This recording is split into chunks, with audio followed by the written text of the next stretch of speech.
All right, what's up, y'all? So I'm gonna try to fix the window leak, or at least attempt to do something to it. So I've kind of been taking a look at this. I showed you guys in the last video that I thought maybe the leak was right here. And there actually is a little pinhole down there that you can see down under the window. Now yesterday when I came out here and looked at this, because it's been a couple of days, and I went and grabbed some silicone. This is what I picked up, nothing fancy. I didn't need a big tube of it. But when I came out here yesterday and looked at this, there was also a gap right here on this side. And it isn't there today. There's a little bit of one up top, but I'm not really worried about the top. But I think part of the issue was it was really cold that day, and maybe this had contracted enough, these rubber seals had, contracted enough that it leaked right there. Now today it doesn't look like there's any gap there, so I'm going to definitely keep an eye on that part of it. But I am going to fill in that little hole with some silicone, and also I'm going to take my air compressor and I'm going to run some compressed air through all of these weep holes, and maybe they're kind of clogged up, and we'll see if anything comes out of there. But I think that's all that the issue is. I kind of went and looked around this whole thing, and the seals don't really look bad at all on the outside. Everything is still fairly pliable as far as the rubber goes. But yeah, maybe it's the cold weather that did it. But for now, we'll start with the air compressor. We'll get that done, and I'm gonna do both sides. I'll probably just show you this window. Maybe I'll film both sides, that way if something comes out of the other one, we'll see it. But and then we'll get some caulking stuck in here. We'll take a look at the other side quick, see if it looks any different. Yeah, so there's no little gap here like there is on the other side, and this one's tight also. That's funny, I squeezed it and a little water came out of there. So yeah. Oh, and you can see crap inside of that one. Can you see that? Yeah. So there is something in there. That looks like it could be a leaf or something. Now, truth be told, I've never once cleaned these things out, so that could definitely be my problem. I don't have the perfect, I don't know, that might fit inside of there, kinda. We're just gonna shove some compressed air through there and hope for the best. So let's get after it. All right, it's loud. I don't know how well this is gonna work, but we'll start back here, maybe go forward.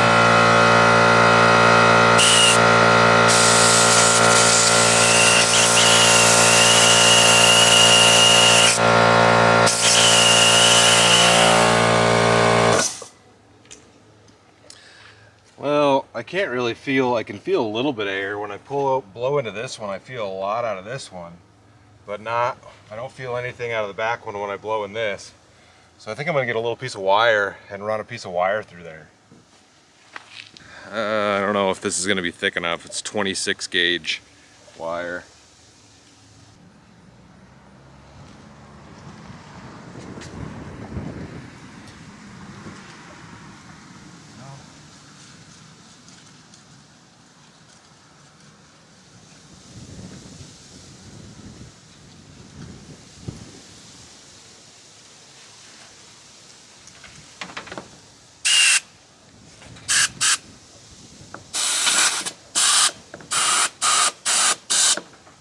Feel that a little bit more now.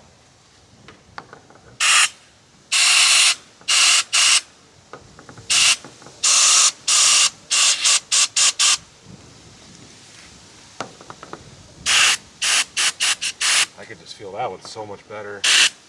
Let's see if I have any thicker wire anywhere that we can still make it through that hole. All right, here we go. I got a piece of copper wire. I think this should work a little bit better anyways. It should be long enough to go between the holes, so if there's something in there, it should push it out. Hopefully there isn't a seal in here I'm jacking up. Nothing in there.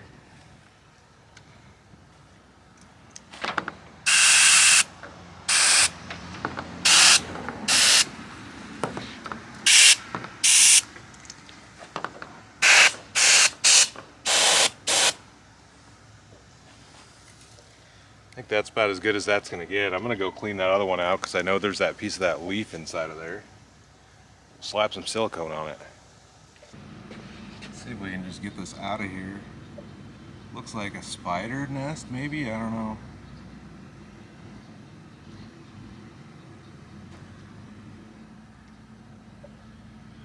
Some sort of piece of paper or something.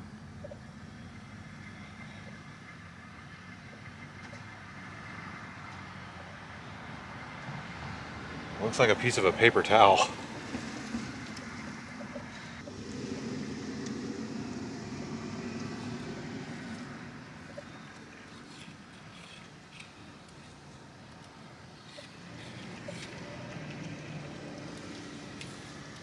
Ran all the way through.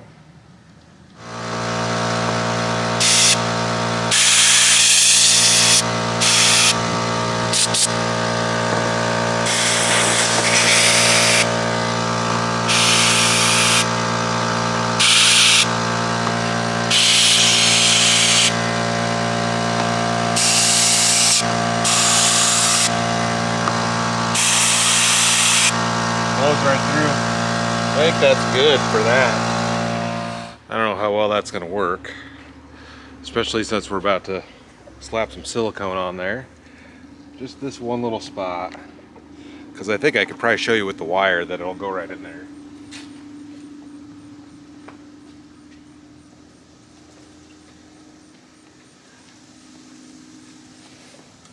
I take this piece of wire, it'll slide right down in there into that track right underneath the window.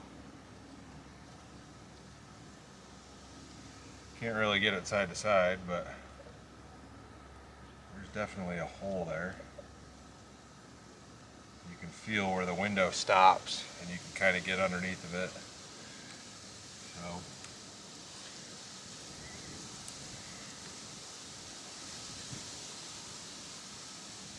well,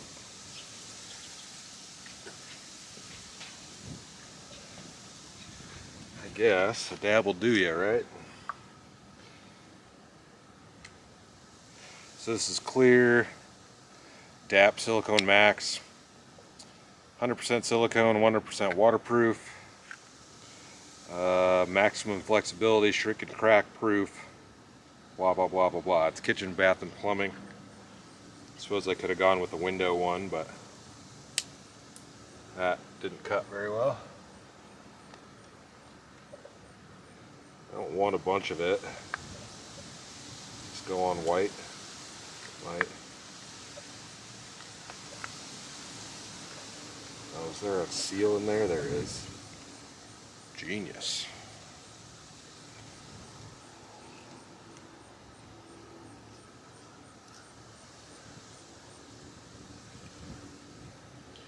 Probably gonna get this everywhere.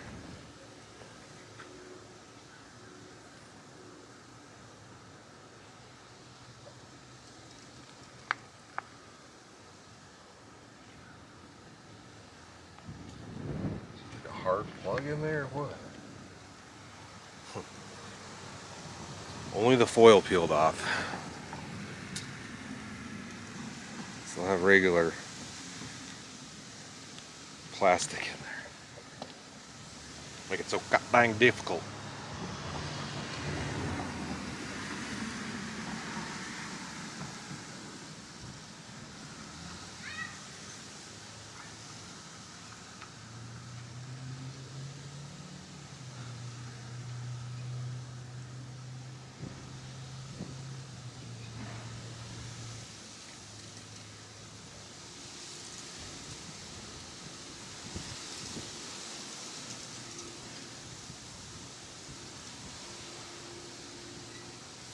All the cracks filled. I'd put some up here too, but since this window slides, maybe just on this outer edge of it, just a hair.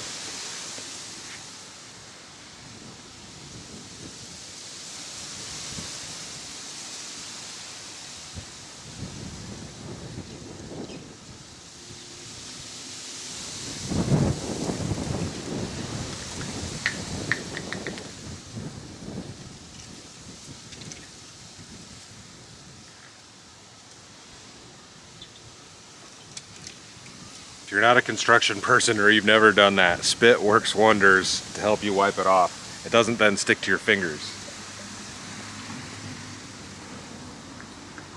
So, a bunch of silicone for the 10 cents worth that we needed, but.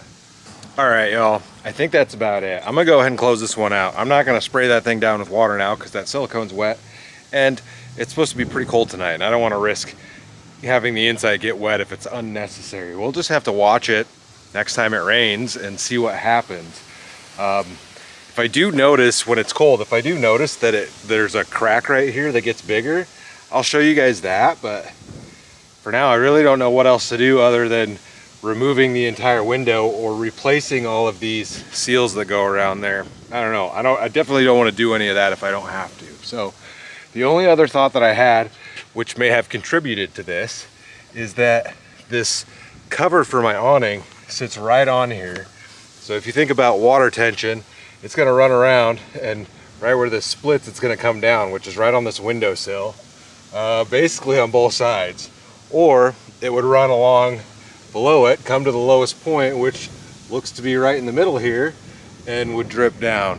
So I think this may need to get raised up. If I did that, I'd probably just flip the brackets and raise it up, and that might also solve the issue. That could be part of the problem, but I kind of wanted to keep it as low as possible. I mean, it's well above my head with the way the topper sits. And as far as pulling the tarp out while it was raining, it was pretty windy and I didn't want to risk ruining that. I do have that larger Ozark Trail tarp, but after I got back from the Wisconsin trip, I took that out of the truck. It's under the back seat now, so I've got that back in there. Like I said, we'll keep an eye on it, see what happens. We don't have any rain or anything in the forecast for quite a while, so by the time we get any more moisture, it might be snow. So who knows what's gonna happen, but fingers crossed that this worked out. And yeah, that's about it. I'm gonna get headed out to do some camping tonight, so stay tuned for the next adventure, guys. I'll see you in a bit.